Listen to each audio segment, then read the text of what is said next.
व्यक्ती होती ती दोषी आहेच, त्याच्यावर कठोर कारवाई झालीच पाहिजे. आपल्याला कोणत्याही व्यक्तीच्या वैयक्तिक आयुष्याबद्दल काही माहिती असायचं कारण नाही. आणि आज आपण ज्यांच्याबरोबर आहेत ते पुढे जाऊन 4 वर्षांनी 5 वर्षांनी काय करणार आहेत हे याची कल्पना आपल्याला नसते. त्याच्यामुळे या व्यक्तीवर कठोर कारवाई व्हावीच ही मागणी मी आज केलेली आहे. आणि या सगळ्या गोष्टींचा निष्पक्षपणे तपास व्हावा. त्याच्यामुळे मी आज राज्य महिला आयोगाच्या अध्यक्षपदाचा राजीनामा माझ्या नेत्या आदरणीय सुनेत्रा वहिनी यांच्याकडे मी सुपूर्द केलेला आहे. याबाबतचा जो काही निर्णय असेल तो आदरणीय वहिनी घेतील.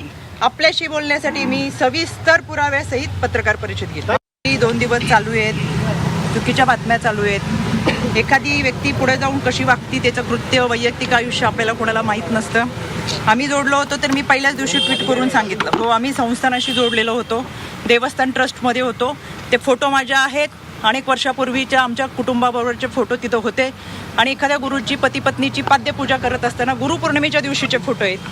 विशेष म्हणजे अनेक लोकांचे फोटो याच्यामध्ये आहेत. पण केवळ महिला म्हणून ज्या पद्धतीचं सॉफ्ट टार्गेट गेले 2 दिवसामध्ये करत आहेत ते अत्यंत चुकीचं आहे.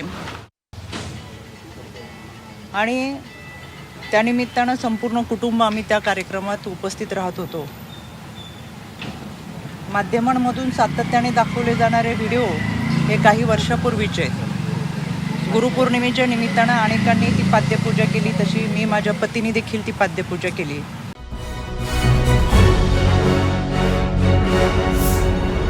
Thanks for watching Ekmat Digital.